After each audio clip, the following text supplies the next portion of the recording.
नमस्कार, मेरा नाम है ललित और आप देखना शुरू कर चुके हैं legal clinic by Lalit.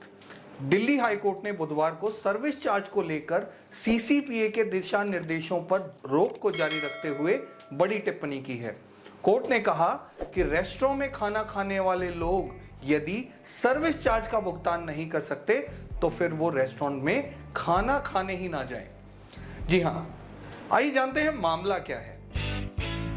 Delhi उच्च न्यायालय ने सेवा शुल्क यानी सर्विस चार्ज पर प्रतिबंध लगाने वाले उपभोक्ता संरक्षण प्राधिकरण यानी सीसीपीए के दिशा निर्देशों पर रोक को जारी रखा है। सीसीपीए ने कहा था कि कंज्यूमर से उन्हें 500 से ज्यादा शिकायतें मिली हैं और सर्विस चार्ज को लेकर उन्होंने नए दिशा निर्देश जारी कर दिए थे। ये दिशा निर्देश सभी राज्यों और केंद्र शासित प्रदेशों में कलेक्टरों के माध्यम से लागू होने थे।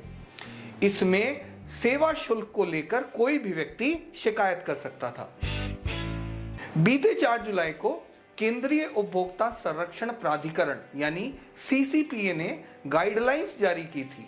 इसके मुताबिक होटल, रेस्टोरेंट में जो सर्विस चार्ज लगाया जाता है उसे आप बिल में नहीं जोड़ सकते, लेकिन हाँ, ग्राहकों की मर्जी होगी, वो अगर स्वेच्छा से सर्विस चार्ज देना चाहें तो दे सकते हैं।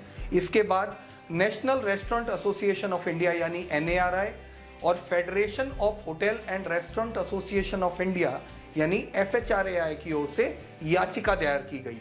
इसमें सीसीपीए द्वारा होटल और रेस्टोरेंट द्वारा वसूले जाने सर्विस चार्ज पर रोक के संबंध में जारी निर्देशों को रद्द करने की मांग की गई। जस्टिस यशवंत वर्मा ने NRI की याचिका को सुनवाई के लिए 20 जुलाई को लिस्ट किया था, जिस पर सुनवाई के दौरान दिल्ली हाई कोर्ट ने सीसीपीए के दिशा निर्देशों पर रोक को जारी रखा। दिल्ली हाई कोर्ट ने रेस्टोरेंट के बिल में सर्विस चार्ज जोड़ने के मुद्दे पे कहा कि ये आपकी पसंद का मामला है, यदि आप भुगतान नहीं करना चाहते तो रेस्टोरेंट में प्रवेश ना करें। FHRAI की ओर से वरिष्ठ वकील सुमित सेठी ने कहा कि रेस्टोरेंट वसूले गए शुल्क पर जीएसटी का भुगतान कर रहा है और सीसीपीए के पास इस तरह के आदेश पारित करने का दरअसल अधिकार ही नहीं है। उन्होंने कहा कि अगर मैं बेची गई वस्तु की कीमत में सर्विस चार्ज को जोड़ दूं तो इससे खाने की कीमत और ज्यादा बढ़ जाएगी और इसका असर उस कंज्यूमर पे भी पड़ेगा जो ऑनलाइन ऑर्डर करता है।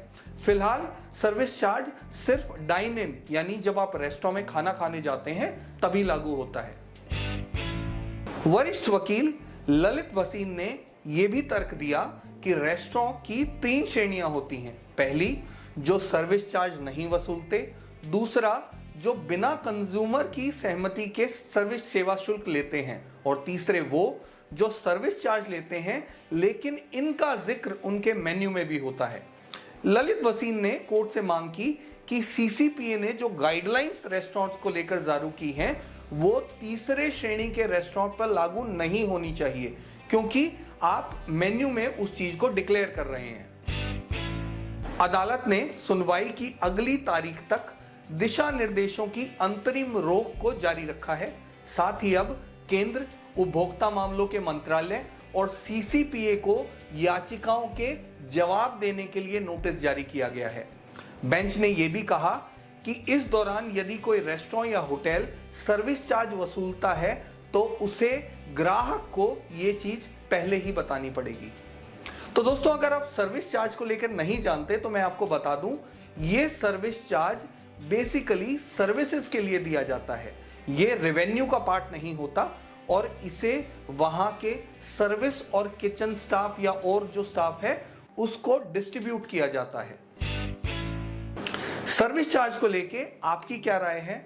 आप क्या समझते हैं कि सर्विस चार्ज होना चाहिए, नहीं होना चाहिए, या कंज्यूमर की मर्जी पर निर्भर होना चाहिए? आप मुझे कमेंट बॉक्स में कमेंट करके बता सकते हैं। और इसी तरह की इंटरेस्टिंग लीगल वीडियोस के लिए लीगल क्लिनिक बाय ललित के चैनल को सब्सक्राइब कर सकते हैं। स्वस्थ रहें, सशक्त बने। जय हिंद, जय भारत।